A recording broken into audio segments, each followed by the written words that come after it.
No comment. Simply wait channel உங்களை அன்போடு வரவேற்கிறது. இந்த வீடியோவில் நம்ம என்ன டிஸ்கஸ் பண்ண போகிறோம்னு பார்த்தீங்கன்னா, நம்ம இந்தியன் 2க்கு எதுக்கு இவ்வளோ நெகட்டிவ் ரிவ்யூஸ் வந்திருக்குன்னு சொல்லிட்டு இந்த வீடியோவில் நம்ம டீட்டெயிலாக டிஸ்கஸ் பண்ணுவோம். அதுக்கு முன்னாடி நீங்கள் இந்த சேனலுக்கு புதுசான சேனல் சப்ஸ்கிரைப் பண்ணி பெல் ஐக்கனோட கிளிக் பண்ணி வச்சுக்கோங்க. வாங்க நம்ம வீடியோக்குள்ளே போகலாம். நம்ம இந்தியன் 2 வந்து நம்ம சங்கர் இயக்கத்தில் நம்ம உலகநாயகன் கமலஹாசன் சார் லீடில் ப்ளே பண்ணியிருந்தாங்க. இந்த படத்தில் வந்து நம்ம அனிருத் வந்து மியூசிக் பண்ணியிருந்தாங்க. இந்த படத்தோட முதல் நாள்லேருந்தே இந்த படத்துக்கு வந்து நிறையா வந்து மிக்ஸ்டு ரிவ்யூஸ், நெகட்டிவ் ரிவ்யூஸ் வந்துக்கிட்டு இருக்கு. அதனால் இந்த படத்தோட பழைய காட்சிகளை வந்து ட்ரிம் பண்ணிட்டாங்க. குறிப்பாக நேற்று வந்து இந்த படத்தோட ரன் டைமை குறைச்சிருக்காங்க.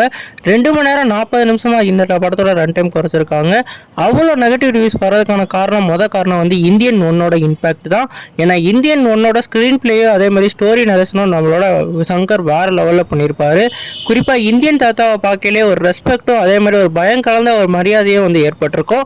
அதெல்லாம் வந்து இந்த படத்தில் வந்து மிஸ்ஸிங்காக இருக்குது. இந்த படத்தில் என்ன தான் ஸ்டார்டிங் வந்து அந்த கிளைமேக்ஸ்லேருந்து கொண்டு வந்திருந்தாலும் அவர் வந்து ஃபாரின் போயிட்டு இருக்க மாதிரியும் ஹேஷ்டேக் கொடுத்து வந்து கம்பேக் இந்தியான்ற மாதிரியான ஹேஷ்டேக் கொடுத்து அவரை கூப்பிட்டுருப்பாங்க. ஆனால் அவங்களே வந்து கோபேக் இந்தியான்னு சொல்லிட்டு அவங்கள கூப்பிட்டு வச்சு செய்கிற மாதிரியான சீக்வன்ஸ்லாம் அவாய்ட் பண்ணியிருக்கலாம். குறிப்பாக வந்து நம்ம உலகநாயகன் கமலஹாசன் இந்த படத்தில் வந்து வேறு லெவலில் வந்து மேக்கப் போட்டிருந்தாரு. அவரோட ஆக்டிங்கை வந்து இந்த படத்தில் வந்து நிறையா காமிச்சிருந்தாலும் நம்ம சித்தார்த்தோட ரோல் வந்து இந்த படத்தில் வந்து நிறையா இருந்தனாலையும் நம்ம உலக ஸ்க்ரீன் டைம் கம்மியாக இருந்தனாலையும் இந்த படத்துக்கு நிறையா நெகட்டிவ் ரிவ்யூஸ் வந்துடுது. கதையும் வந்து பழைய கதையாக இருந்தனால நம்மளோட யங்ஸ்டர் பக்கத்தில் இந்த இது போகலை. இதெல்லாம் வந்து முக்கியமாக நெகட்டிவாக இருந்தாலும் இந்தியன் 1ஓட இம்பேக்ட்னால தான் இந்த படத்துக்கு நெகட்டிவ் வந்து அதிகமாக இருக்குது.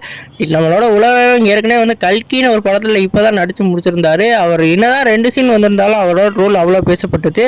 அந்த மாதிரி ஒரு சீன் இந்த படத்தில் வைக்காததுனால தான் இந்த படத்தில் வந்து ஒரு இம்பேக்ட் வந்து கிரியேட் பண்ணாமல் போயிடுச்சு.